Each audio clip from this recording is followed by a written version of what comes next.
लग्नाची बेडी या मालिकेच्या आजच्या भागामध्ये आपण पाहणार आहोत. रत्न पारखींच्या घरी पूजा असते आणि अन्वी मात्र बाहेर चाललेली असते. त्यामुळे रुक्मिणी तिला थांबवते आणि विचारते की असे कपडे घालून तू कुठे चालली आहे. त्यावर अन्वी म्हणते की मला माहिती आहे असे कपडे पूजेसाठी चालत नाही, पण मी माझ्या मित्रांसोबत पार्टी करण्यासाठी चालली आहे. आणि ते ऐकून घरातील सगळ्यांनाच धक्का बसतो. रुक्मिणी अन्वीला समजावण्याचा प्रयत्न करत असते, मात्र अन्वी तिला उलट उत्तर देते आणि त्यामुळे ऋतुराज म्हणतो की हे बघ अन्वी, वहिनीसोबत असं बोलू नको. ती तुझ्यापेक्षा मोठी आहे आणि ती जे काही सांगते ते तुझ्या काळजीपोटी. मात्र अन्वी त्यालाही उलट उत्तर देत म्हणते की प्लीज तुम्ही मला समजावण्याचा प्रयत्न करू नका. मी माझ्या फ्रेंड्सला प्रॉमिस केलं आहे, त्यामुळे मला पार्टीला जावंच लागेल. त्यावर ऋतुराज म्हणतो, अगं पण आज जर राखी इथे असती तर. मात्र त्याचं वाक्य पूर्ण होण्याच्या आतच अन्वी म्हणते की जर ती इथे असती तर मी माझ्या फॅमिलीसोबत असते, तुमच्यासोबत नाही. आणि तिचं हे उलट उत्तर ऐकून ऋतुराज गप्प बसतो. मात्र त्यानंतर ऋतुजासुद्धा तिला थांबवण्याचा प्रयत्न करते, मात्र अन्वी कोणाचंही काही ऐकत नाही. ती सगळ्यांनाच उलट उत्तर देत असते आणि त्याच वेळी सिंधू त्या ठिकाणी येते. अन्वी तिलाच विचारते की सिम्मा, जर तू माझ्या जागी असते तर काय केलं असतं. आणि त्यावर सिंधू सांगते की मी कोणालाही दिलेलं प्रॉमिस कधी मोडत नाही, पण जर घरी काही महत्त्वाचं काम असेल तर मी आधी त्याला प्रायोरिटी दिली असती. आणि सिंधूचं हे उत्तर ऐकून अन्वी वैतागून म्हणते की सिम्मा, तू असं का बोलते. तू यांच्या इन्फ्लुएन्स खाली येऊ नको, मला माहिती आहे तू अशी नाही आहे.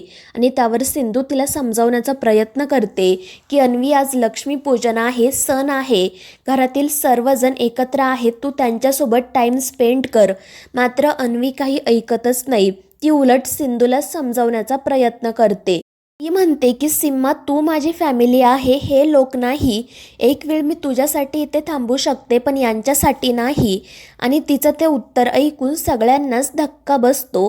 मात्र तरीही सिंधू तिला समजावण्याचा प्रयत्न करत असते, परंतु अन्वी काही ऐकत नाही. त्यानंतर रत्नाकरही एकदा अन्वीला समजावतो. मात्र तरीही अन्वी पार्टीला जाण्यासाठी निघते आणि ते बघून ऋतुजा म्हणते की या सगळ्याला ना ही सिंधूच कारणीभूत आहे. तिचीच या अन्वीला फूस असणार आणि आपल्यासमोर ही जे काही नाटक करते ना ते फक्त दाखवायला. रेश्मासुद्धा म्हणते, हो ना, ही सिंधू आता अन्वीचा वापर करत आहे. आणि ते ऐकून सिंधू खूप चिडते. ती म्हणते की तुम्हा दोघींचं काय चाललंय. मी आल्यापासून बघते की तुमचं सतत एकच सुरू आहे. सिंधू हिचा वापर करते, सिंधू तिचा वापर करते, मी कशाला कोणाचा वापर करू. आणि सिंधूचं ते बोलणं ऐकून ऋतुजा रागातच म्हणते की माझ्यासोबत नीट बोलायचं, तोंड सांभाळून. त्यावर सिंधू म्हणते की मी तोंड सांभाळूनच बोलते, पण तुम्ही काय बोलताय, काय करताय याचा सुद्धा एकदा विचार करा. मात्र सिंधूच्या बोलण्याचा ऋतुजावर काही परिणाम होत नाही. उलट ती सिंधूला म्हणते की तू खरी कशी आहेस ना हे आम्हाला सगळ्यांनाच माहीत आहे. त्यामुळे तुझ्या या नाटकांचा या रत्नपारखी सदनावर आणि या घरातील लोकांवर काही परिणाम होणार नाही. आणि त्यावेळी राणी म्हणते की काकू, ते सगळं ठीक आहे, पण प्लीज तुम्ही या अशा गोष्टींना मुलांसमोर बोलत जाऊ नका, कारण त्यानंतर मुलं मला प्रश्न विचारतात आणि त्यांच्या प्रश्नांची काय उत्तरं द्यायची ते खरंच मला कळत नाही. त्यावर ऋतुजा रागातच म्हणते की असा काय प्रश्न विचारला ग तुला.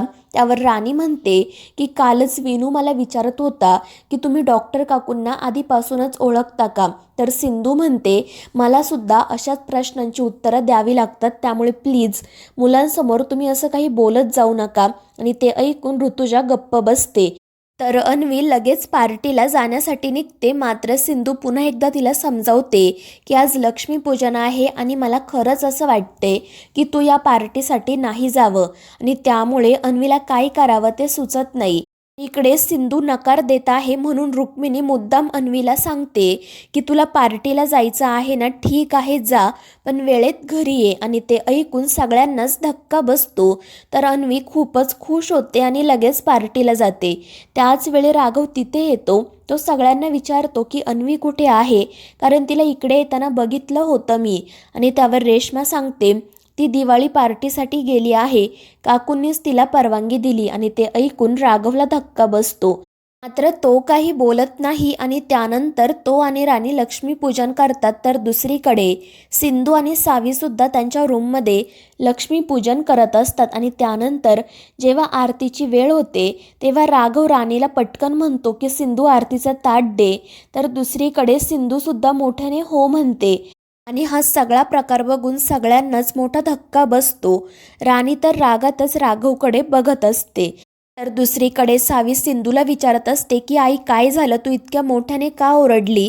मात्र सिंधू तिला काही सांगत नाही आणि त्यानंतर जेव्हा राघव आणि राणी एकत्र आरती करणार असतात त्याच वेळी राघवला पोलीस स्टेशनमधून कॉल येतो आणि तो ताबडतोब बाहेर जाण्यासाठी निघतो आणि त्यामुळे रत्नाकर आरती करतो. तर दुसरीकडे सिंधू आणि सावीसुद्धा आरती करत असतात आणि त्यावेळी दिवा विझू लागतो. त्यामुळे सावी पटकन त्याच्या भोवती आपला हात पकडते आणि ते बघून सिंधूला तिचं खूप कौतुक वाटतं. तर दुसरीकडे अन्वी त्या पार्टीच्या ठिकाणी जाते. मात्र ती जागा तिला खूप विचित्र वाटत असते आणि मग ती मायराला कॉल करते आणि म्हणते की मी या ठिकाणी आले आहे, पण ही पार्टी आपल्या नेहमीच्या पार्टीप्रमाणे नाही आहे, इथे खूप वेगळं आहे. आणि त्यानंतर ती ज्या मुलाला भेटण्यासाठी आलेली असते त्याचा ती तिथे शोध घेते आणि त्याचवेळी तो मुलगा तिच्या समोर येतो. तो फोटोग्राफर असतो. मिस इंडिया कॉम्पिटिशनसाठी तोच अन्वीचा फोटोशूट करणार असतो आणि त्यानंतर तो अन्वीला म्हणतो की आज आपण तुझे काही फोटोज क्लिक करू म्हणजे मला तुझी प्रोफाईल कळेल. त्यावर अन्वीसुद्धा खुश हो म्हणते. त्यानंतर तो मुलगा म्हणजे शांतनू अन्वीचे मोबाईलमध्ये काही फोटोज क्लिक करतो. अन्वीला ते फोटोज खूप आवडतात आणि मग त्यानंतर शांतनू तिला म्हणतो की तुझा हात पुढे कर. अन्वी हात पुढे करते तर तो तिच्या हातावर ड्रग्ज ठेवतो आणि ते बघून अन्वीला धक्काच बसतो. तर दुसरीकडे राघवला टीप मिळालेली असते एका पार्टीमध्ये ड्रग्जचा वापर होत आहे आणि त्यामुळे राघव त्याच मिशनवर जाण्यासाठी निघतो. तर दुसरीकडे अन्वी पटकन ते ड्रग पुन्हा शांतनूच्या हातात देत म्हणते की मला या सगळ्याची सवय नाही आहे आणि मग त्यानंतर ती तेथून जाण्यासाठी निघते. मात्र शांतनू तिला थांबवतो आणि डान्स करण्याचा आग्रह करतो. अन्वी मनाशी म्हणत असते की खरं तर मला इथे थांबायचं नाही आहे, पण जर मी इथून निघून गेले तर याचा मूड स्पॉईल होईल.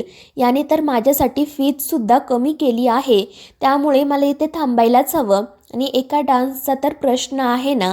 आणि मग ती त्याच्यासोबत डान्स करायला तयार होते. तर दुसरीकडे सिंधू मोबाईलमध्ये वेळ बघत म्हणत असते की 12 वाजून गेले तरीही अन्वी घरात आली नाही. काकूंनी स्वतःचं म्हणणं खरं करण्यासाठी तिला परवानगी दिली खरी, पण ती नक्की कुठे गेली आहे, कोणासोबत आहे काहीच माहीत नाही आणि अन्वीचा विचार करून ती काळजीत पडते. तर मित्रांनो, या मालिकेच्या पुढील भागांमध्ये आपण पाहणार आहोत तो शांतनू अन्वीवर जबरदस्ती करण्याचा प्रयत्न करत असतो. मात्र त्याच वेळी सिंधू तिथे येते आणि ती त्या शांतनूला बाजूला घेऊन त्याच्या कानाखाली मारते. मात्र त्यानंतर त्या ठिकाणी पोलीस येतात आणि त्यांच्यामध्ये राघवसुद्धा असतो आणि ते पार्टीत असणाऱ्या प्रत्येकाला अटक करून घेऊन जातात. तर मित्रांनो, या मालिकेच्या पुढील भागांच्या अपडेट्ससाठी आपल्या चॅनेलला सबस्क्राईब करा.